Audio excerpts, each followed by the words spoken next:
Railway ने शनिवार को कैंट रेलवे स्टेशन के माल गोदाम रोड से लगभग 12 अतिक्रमण किए गए दुकानों को तोड़ दिया। कोर्ट द्वारा सभी दुकानों को अवैध पाए जाने के बाद आरपीएफ की मौजूदगी में इन्हें ध्वस्त किया गया। इस स्थान पर प्लेटफॉर्म नंबर 10 और 11 पर यात्री सुविधा को देखते हुए स्टेशन का तीसरा निकास द्वार बनाया जाना प्रस्तावित है।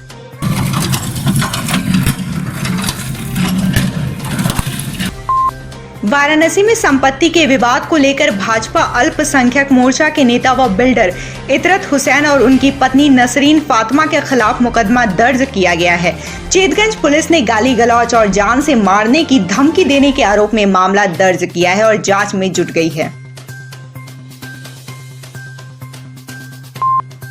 शिक्षक एवं स्नातक एमएलसी चुनाव के लिए 1 दिसंबर को मतदान होना है। ऐसे में बनारस के पूर्व सांसद डॉक्टर राजेश मिश्रा ने प्रधानमंत्री के 30 नवंबर के वाराणसी दौरे पर चुनाव आयोग को पत्र लिखा है। इस पत्र में उन्होंने लिखा है कि प्रधानमंत्री के दौरे के अगले दिन शिक्षक एवं स्नातक एमएलसी के लिए मतदान होना है। ऐसे में प्रधानमंत्री अपने दौरे पर सौगात का ऐलान कर इस चुनाव को प्रभावित कर सकते हैं। प्रधानमंत्री जी भाषण देंगे, भाषण में घोषणाएं जरूर करेंगे, तमाम चीज़ों का लोकार्पण भी कर रहे हैं। तो लोकार्पण करेंगे, भाषण देंगे, घोषणा करेंगे और जिस तरह सरकारी व्यवस्था के तहत उनका आगमन हो रहा है, सारी सुविधाएं उपलब्ध कराई जा रही हैं, तो ये आदर्श चुनाव आचार संहिता का खुलेआम उल्लंघन है।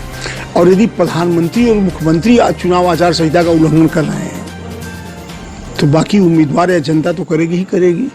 इसलिए हमने बनारस के मंडलायुक्त जो कि इस चुनाव निर्वाचन के जो है निर्वाचन अधिकारी होते हैं उनको और चुनाव आयोग को भी लिख के भेजा है, मेल किया है कि ऐसी परिस्थिति में आज आदर्श चुनाव आचार संहिता लागू रहनी चाहिए और इन सारी चीज़ों को रोका जाए।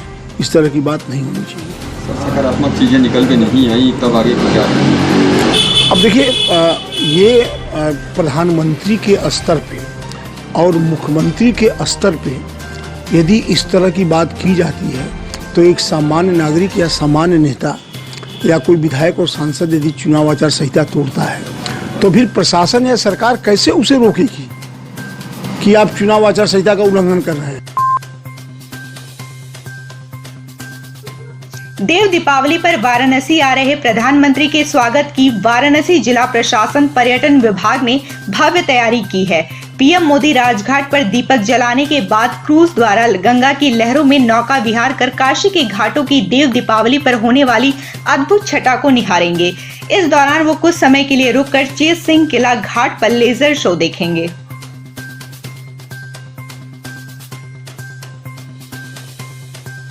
मैं पारिजात पांडे हूँ, यहाँ पे सह इंचार्ज हूँ और यहाँ पे हम लोग का लेज़र एंड लाइट शो हो रहा है। करीब हमारी 460 के करीब हम लोग की लाइट्स लगी हैं यहाँ पे, लेज़र लाइट्स।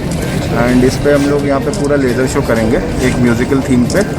एंड ये वाराणसी में पहली बार ऐसा हम लोग यहाँ पे घाट पे करने जा रहे हैं। पीएम मोदी के आगमन को लेकर काशी के लोग काफी उत्साहित हैं। देव दीपावली पर पीएम मोदी के पहली बार वाराणसी आगमन को लेकर काशी वासी उनका स्वागत करना चाहते हैं।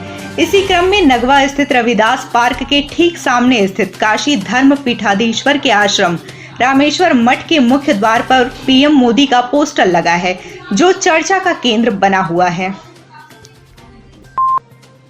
प्रधानमंत्री नरेंद्र मोदी के वाराणसी दौरे पर प्रस्तावित कार्यक्रमों को लेकर कार्यक्रम स्थलों पर युद्ध स्तर पर कार्य चल रहा है।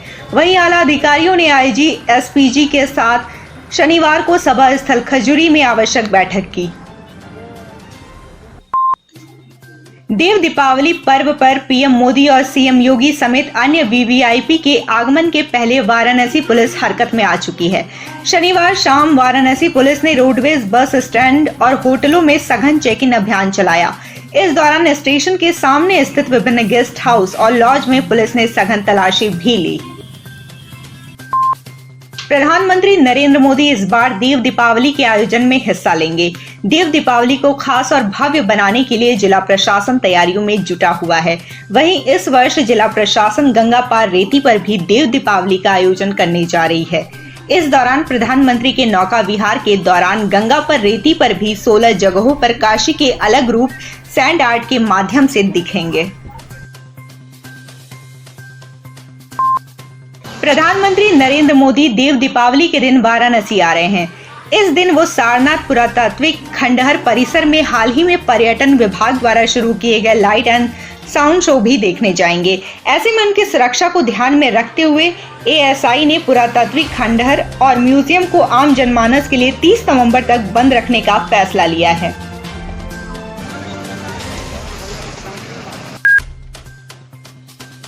वाराणसी में शनिवार को कोरोना के 63 नए मामले सामने आए हैं, जबकि बीते 24 घंटे में एक कोरोना संक्रमित मरीज की मौत भी हुई है। शनिवार को 96 मरीज होम आइसोलेशन से स्वस्थ होने के बाद डिस्चार्ज किए गए हैं, जबकि हॉस्पिटल से 2 मरीज स्वस्थ होकर घर लौटे।